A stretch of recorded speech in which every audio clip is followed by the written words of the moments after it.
Assalamualaikum warahmatullahi wabarakatuh. Selamat pagi dan salam sejahtera untuk kita semua. Perkenalkan, kami dari kelompok 8 akan mempresentasikan makalah tentang prinsip-prinsip dan unsur-unsur belajar dan pembelajaran. Sebelum kami memulai presentasi pada pagi hari ini, izinkan kami untuk mengenalkan diri. Next slide. Berikut adalah anggota kelompok kami. Pertama, saya sendiri Taufik Ariwibowo. Kedua, Muamal Hamidi. Tiga, Angelia Widya Sanway. Empat, Muhammad Fauzian Nur. Lima, Muhammad Diki Indra Wahyudi. Enam, Nur Fajar Mayandi. Tujuh, Devi Arahim. Delapan, Wina Tesalonika. 9 Muhammad Ridwan, dan 10 Arianto Wibowo. Sebelumnya saya akan sampaikan pengantar tentang makalah ini. Sebelum kita belajar tentang prinsip dan unsur belajar dan pembelajaran, alangkah baiknya kita perlu mengetahui apa itu definisi belajar dan pembelajaran. Belajar merupakan suatu rangkaian kegiatan atau aktivitas yang dilakukan secara sadar oleh seseorang dan mengakibatkan perubahan pada dirinya berupa penambahan pengetahuan atau kemahiran berdasarkan alat indera dan pengalamannya. Kemudian pembelajaran merupakan serangkaian kegiatan yang berfungsi untuk memudahkan peserta didik yang tidak hanya melibatkan lingkungan tempat yang digunakan, tetapi juga melibatkan metode, media, dan peralatan yang digunakan untuk menyampaikan informasi. Mengingat betapa pentingnya belajar dan pembelajaran untuk mencetak kader masa depan yang baik, maka kami menyajikan makalah tentang prinsip-prinsip dan unsur-unsur dalam belajar dan pembelajaran dalam rangka untuk mengkaji proses belajar dan pembelajaran yang telah diterapkan di Indonesia atau di lapangan, serta mengembangkan metode yang akan digunakan selama proses kegiatan belajar bersama peserta didik.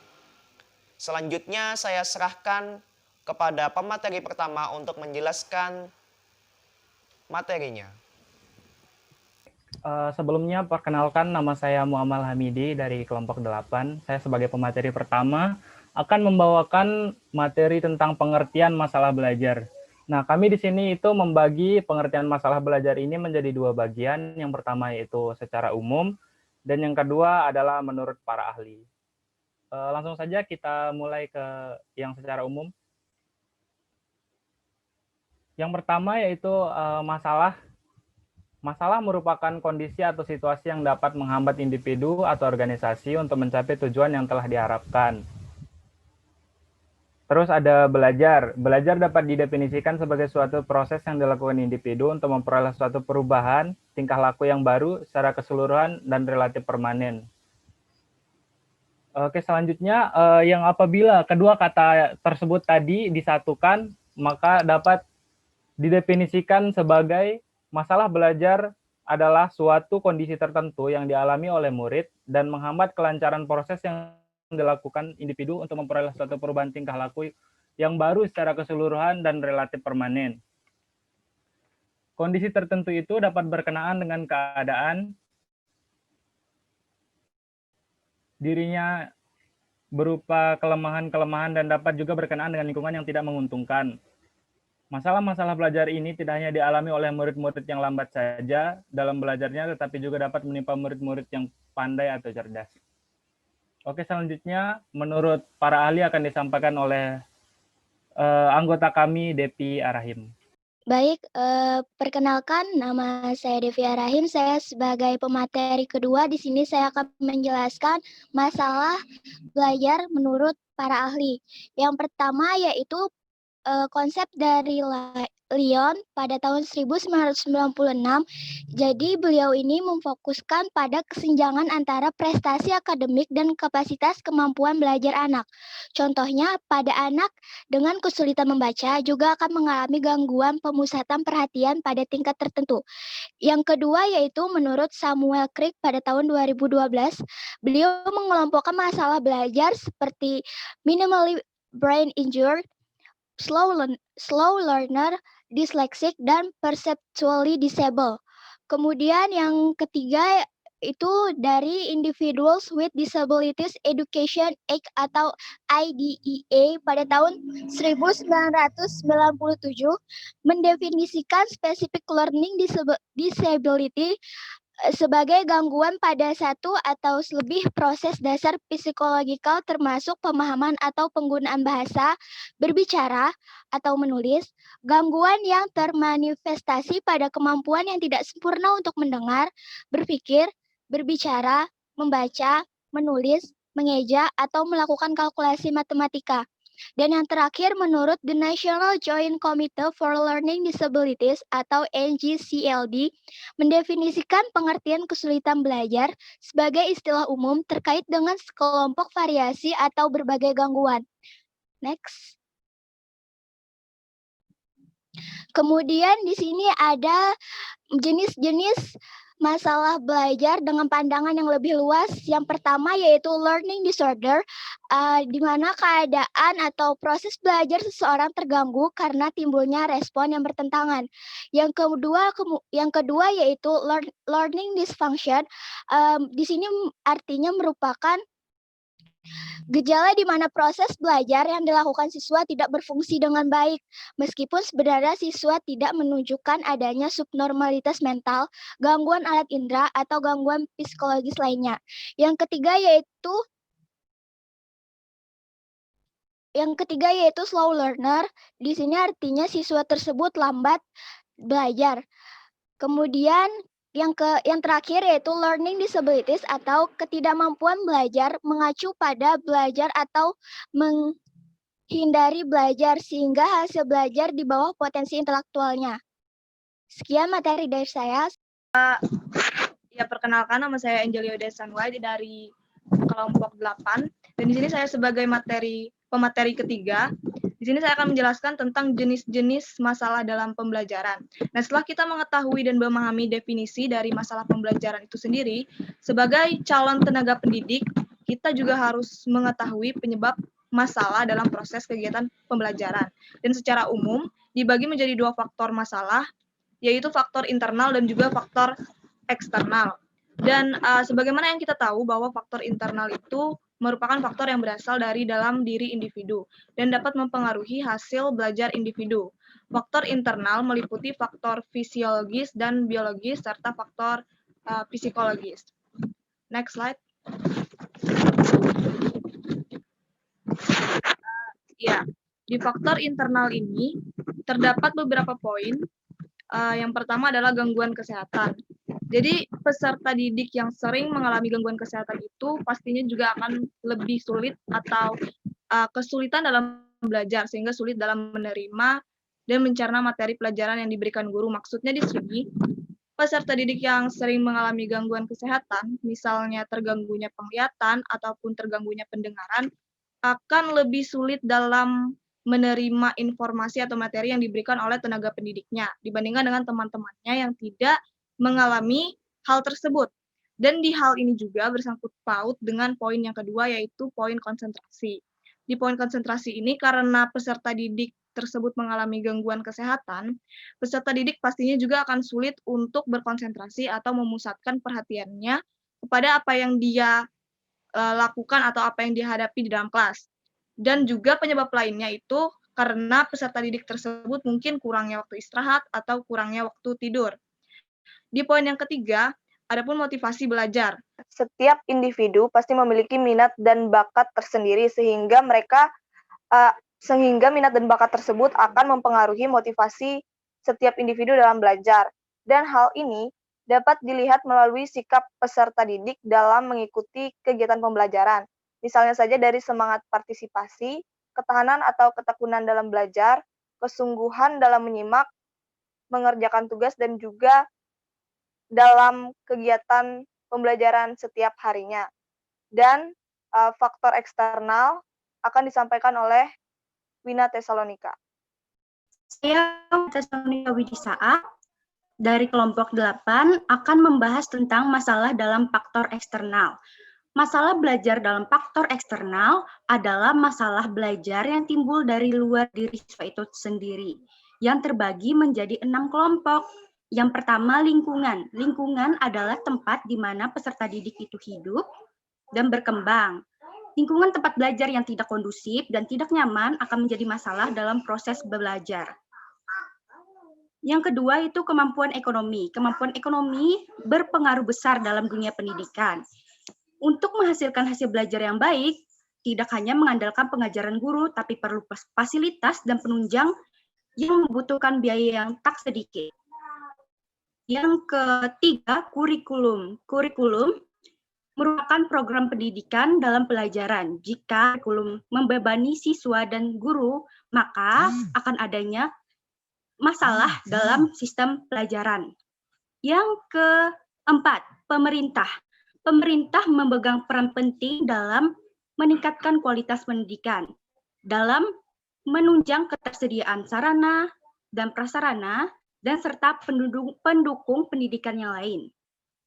Yang kelima, teknologi atau arus globalisasi. Media teknologi informasi seperti telepon genggam merupakan hal yang dapat menghambat proses belajar, karena peserta didik lebih memilih untuk menghabiskan waktunya dengan bermain telepon genggam. Maka dari itu, kita perlu untuk mengawasi penggunaan media sosial ataupun telepon genggam yang biasa digunakan oleh peserta didik. Yang keenam, yaitu poin yang terakhir, sarana dan prasarana. Sarana dan prasarana sangatlah penting dalam pendidikan. Prasarana dan sarana adalah alat langsung dan tidak langsung untuk mencapai tujuan pendidikan, seperti buku, bangunan sekolah yang mutlak dibutuhkan dalam proses pelajaran. Sekian dari saya, maka akan dilanjutkan oleh pemateri selanjutnya. Perkenalkan, nama saya Muhammad Ridwan sebagai pemateri pertama dari bab faktor penyebab masalah pembelajaran.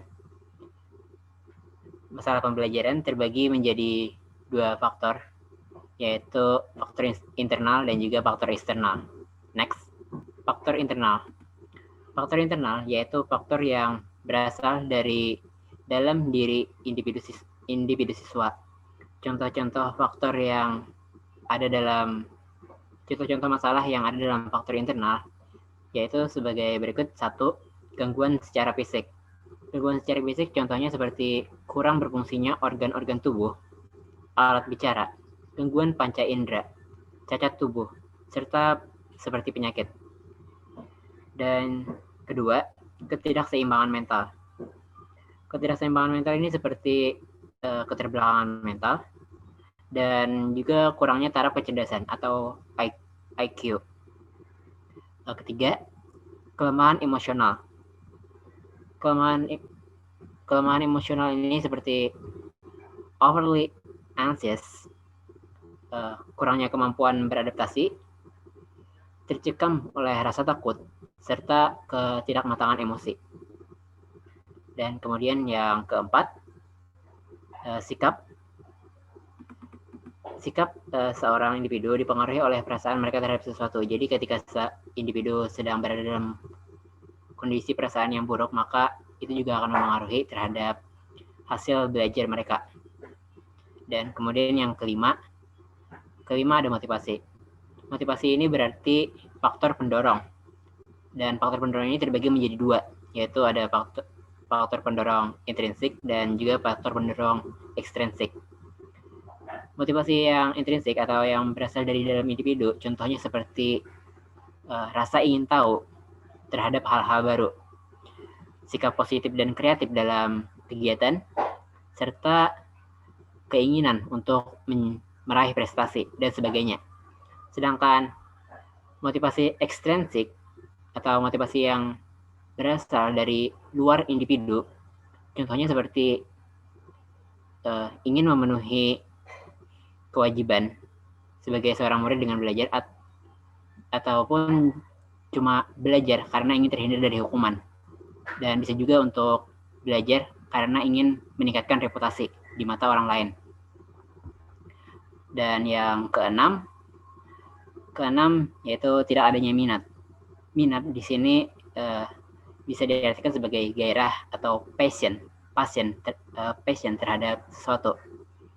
Minat tergantung terhadap faktor internal lainnya seperti pemusatan perhatian, keinginan, motivasi, dan kebutuhan. Jadi jika seseorang tidak memiliki minat, maka sisanya tidak akan berhasil dengan optimal. Dan yang terakhir yaitu tidak memiliki bakat. Bakat di sini dapat diartikan sebagai kemampuan dasar individu untuk melakukan tugas tertentu tanpa bergantung upaya pendidikan dan latihan. Apabila suatu individu memiliki bakat terhadap bidang yang dia sedang pelajari, maka itu akan mendukung proses belajarnya. Dan juga begitu pula sebaliknya, jika dia tidak memiliki bakat, maka proses belajarnya pun juga akan terhambat. Sekian dari saya. Penjelasan faktor eksternal akan dilanjutkan oleh Fauzianur. Sebelumnya, nama saya Muhammad Fauzianur dari kelompok 8. Di sini saya akan menjelaskan masalah eksternal dari faktor-faktor dalam masalah belajar. Berbanding terbalik dengan faktor internal, faktor ini dipicu oleh hal-hal yang berada di luar jangkauan individu tersebut. Yang pertama adalah dari lingkungan sekolah. Umumnya, lingkungan sekolah berperan pesat bagi pertumbuhan calon didik tersebut agar menjadi individu yang kompeten bagi bangsa dan negara. Namun, terkadang hal yang menghambat proses belajar itu sendiri bisa disebabkan oleh apa yang diajarkan di sekolah, seperti metode pembelajaran yang kurang diterima masuknya oleh anak didik. Selain itu juga, seperti masalah penerapan kurikulum yang ada di sekolah. Bagaimana?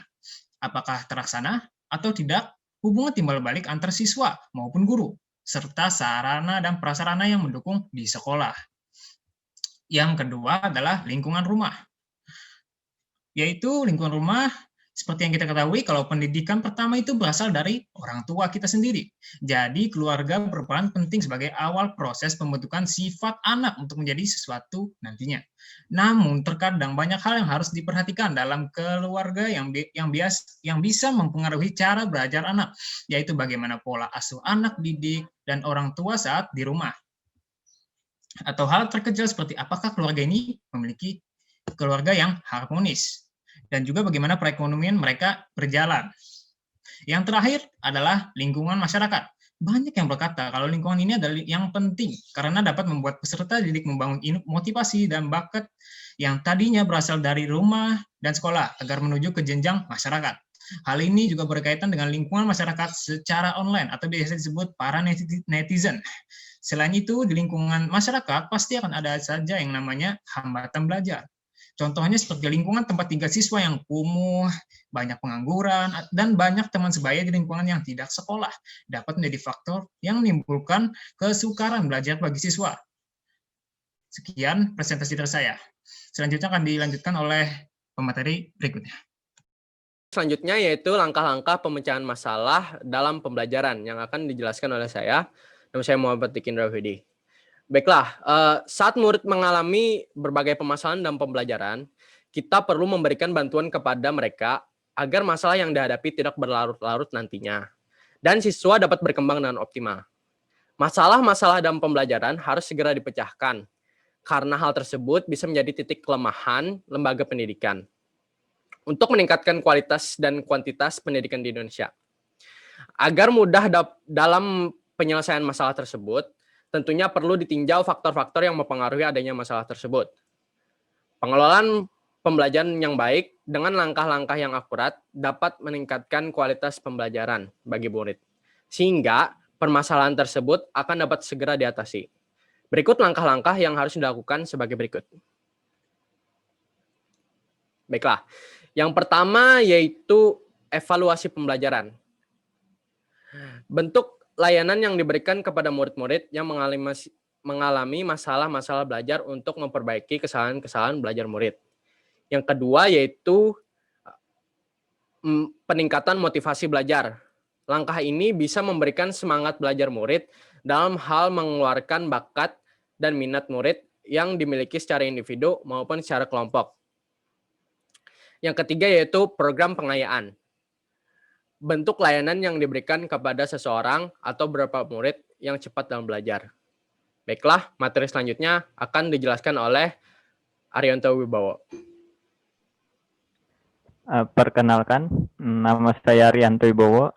Di sini saya akan menjelaskan lanjutan dari penjelasan sebelumnya. Poin keempat, pengembangan sikap dan kebiasaan belajar yang baik. Aspek pembelajaran yang baik juga sangat ditunjang oleh kebiasaan belajar peserta didik, yang bisa juga mempengaruhi peningkatan prestasi peserta didik. Di sini, seorang peserta didik perlu memperhatikan sikapnya dalam proses belajar dan pembelajaran. Contohnya, bersikap disiplin, rajin, dan memiliki rasa tanggung jawab. Next slide.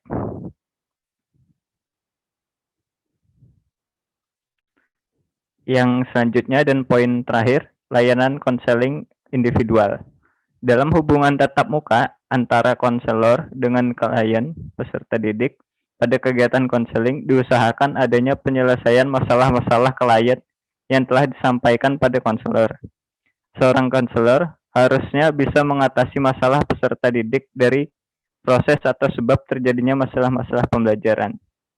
Di sini contohnya seperti kasus bullying dalam lingkungan pembelajaran. Seorang konselor harusnya mendengarkan pendapat korban bullying tersebut, bukan menganggapnya sebagai hanya suatu candaan. Sekian dari saya. Terima kasih. Saya Nur Fajar Mayandi akan menyampaikan kesimpulan dari presentasi hari ini.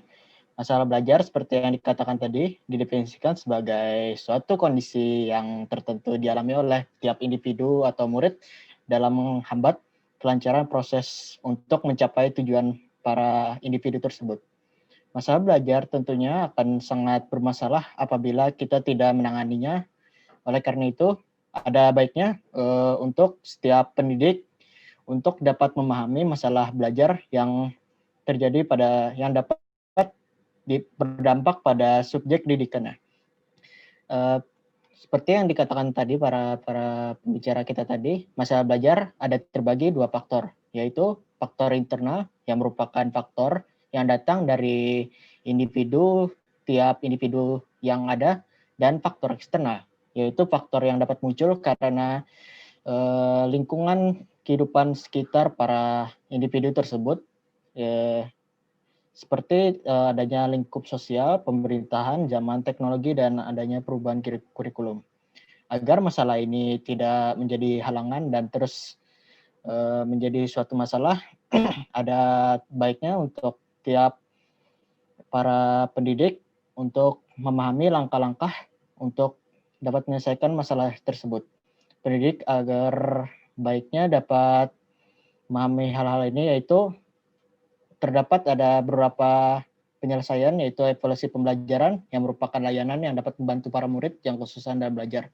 Dan kedua ada program pengayaan, yaitu bentuk layanan murid yang cepat dalam belajar. Yang ketiga ada motivasi belajar, yaitu langkah untuk memberi semangat kepada para murid. Dan yang terakhir ada pengembangan sikap dan kebiasaan, agar membuat para murid terbiasa dalam belajar dan bertindak baik. Dan untuk penutup hari ini, untuk menutup presentasi pada pagi hari ini, apabila ada pertanyaan bisa ditanyakan nanti di waktu kelas nanti, dan nanti bisa ditanyakan di Simari nanti. Mohon maaf. Wassalamualaikum warahmatullahi wabarakatuh.